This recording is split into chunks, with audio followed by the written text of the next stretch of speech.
Galactic distress call answered by Earth's warfleet. The galaxy was burning. That was the only way Admiral Varric could describe it as he stared at the transmission screen.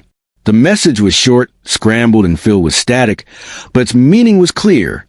A distress signal, transmitted across sectors on all frequencies. It wasn't coded for any specific species, empire, or alliance. It was desperate. It was a cry for help, and it had reached Earth. Varric, a towering, four-eyed officer of the Grawl Dominion, had never believed in miracles. But when his fleet was shattered by the Ulari Swarm and his people scattered across the stars like dust, he knew only a miracle could save them now. The Ulari weren't just an enemy. They were a nightmare. They weren't conquerors. They were devourers. They consumed planets, cities, ships, entire populations. The swarm left nothing behind but silence and ash. And now, their shadow had fallen on the Alvarian System, one of the few remaining strongholds of civilization. The distress signal had been launched from there, but no fleet from the Galactic Council had answered. No allied warships arrived. No promises of aid came through. Until now, Varric watched, stunned, as a small image on his monitor crackled and cleared. A new fleet had arrived, but not from the Council. Not from any of the great empires. They were from Earth. Humans. The word alone sent a chill down Varric's spine. Humanity was known, but barely understood. They kept themselves mostly confined to their little blue planet and a handful of colonies they'd stubbornly carved out on the edges of known space. They weren't part of the Council. They weren't part of the wars. They weren't supposed to have war fleets. But there they were. Hundreds of ships. Sleek. Black, silent as shadows drifting through the stars. The humans had answered the call. The Grawl Command Center fell silent as Varric's officers watched the display. The humans' fleet didn't boast. It didn't broadcast threats or proud declarations. It simply moved, quiet, coordinated, and precise. And with it came fear. Humans, one of Varric's lieutenants whispered, his voice tight with disbelief. They have warships? Varric didn't answer. He was too busy observing the fleet's formation. It wasn't like anything he had seen before. Council fleets were massive, clunky, and filled with ceremony. Even the Ulari Swarm had a twisted, biological elegance to its organic vessels. But these human ships were brutal in design. Simple, efficient, built with one purpose in mind. War. A new transmission came through, breaking the silence. A human voice, deep, calm, and terrifyingly confident. This is Admiral Grace Monroe of the Terran Defense Command. We received your distress call. Stand by. That was all. No promises. No negotiations. No questions. Just those simple words.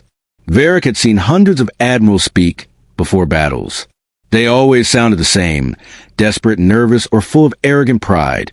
But this human, she spoke like someone who didn't doubt victory, like someone who had done this before. Many times. The room trembled as the first human vessel slipped past their position, engines humming with quiet menace. They were unlike the bulky, awkward ships of the other species. Smaller, sharper, bristling with weapons. The humans called them destroyers, frigates, and battlecruisers. And they were heading straight for the Ulari Swarm. Varric knew what the swarm could do. He had seen them tear apart battle-hardened fleets, as if they were paper. He had seen cities consumed, planets stripped clean, entire populations wiped out in hours. The swarm did not lose. Yet, as the humans advanced, there was no fear in their formation, no hesitation, no retreat, only grim, deadly purpose. The Ulari Swarm reacted immediately, twisting and churning through space like a living storm. Thousands of bioships surged forward, dark, organic nightmares armed with acidic weapons, living cannons and claws that could shred steel. They had never known defeat. And yet, as the two forces clashed, Varric saw something that made his heart skip a beat. The swarm hesitated. The first human salvos were precise, brutal, and shockingly effective. Beams of light, railgun slugs, and kinetic rounds tore through the swarm's front lines. The bioships screeched as their organic hulls ruptured and burned. Human fighters swarmed like angry hornets, nimble and vicious. tearing into the enemy. But it wasn't just firepower that shocked Varric. It was the way the humans fought. They didn't retreat. They didn't scatter in confusion when ships were lost. They advanced. Every fallen vessel was replaced. Every gap in their formation closed with ruthless efficiency. They fought like a machine. Cold, relentless, merciless. Varric's communicator pinged again. Another transmission from Admiral Monroe. We're taking the fight to them. Stay out of our way. No arrogance. No request for aid. Just a statement of fact. Varric's officers looked at him, unsure what to do. Stand down, Varric ordered finally, his voice hoarse. They know what they're doing. And indeed they did. The humans' fleet pressed forward, cutting through the swarm like blades through flesh. Their weapons are designed not just to destroy, but to erase. Fires burned so hot, they left no biological matter behind. Railguns fired slugs dense enough to puncture planetary crusts. And their electronic warfare silenced the swarm's coordination, jamming their signals, blinding their senses. For the first time, Varric saw the Ulari Swarm falter. Their ships, once so coordinated, began to scatter. Their attacks grew wild, disorganized. Fear had found them, and it wore a human face. Varric's claws tightened on the edge of the console as the tide turned completely. The Ulari retreated, their bio-ship spinning wildly, fleeing toward the outer system. The humans did not pursue recklessly. They held formation, eliminated stragglers, and methodically dismantled every remaining threat. It was not a battle. It was a slaughter. Hours later, the battlefield was silent. The swarm was gone. What little remained had fled into deep space. And the humans remained. Admiral Monroe's face appeared on the screen again, calm and controlled. Alvarian System is secure. You want to start rebuilding. Earth will monitor the situation for now. Stay safe. Then the transmission ended. No demands. No threats. No politics.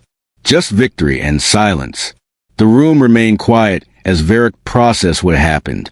They called for help, and it wasn't the Council or the Empires who answered. It was the humans, and they had done what no other species could. They had faced the swarm, and they had won. The days that followed were filled with whispers. Across the galaxy, news spread like wildfire. The humans had arrived. They had war fleets. They had weapons beyond comprehension. They had faced extinction itself, and some empires panicked. Others sent envoys. Many simply watched, uncertain what humanity's next move would be. But Varric understood.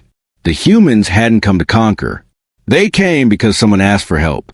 And when humanity answered distress call, they didn't bring hope. They brought war.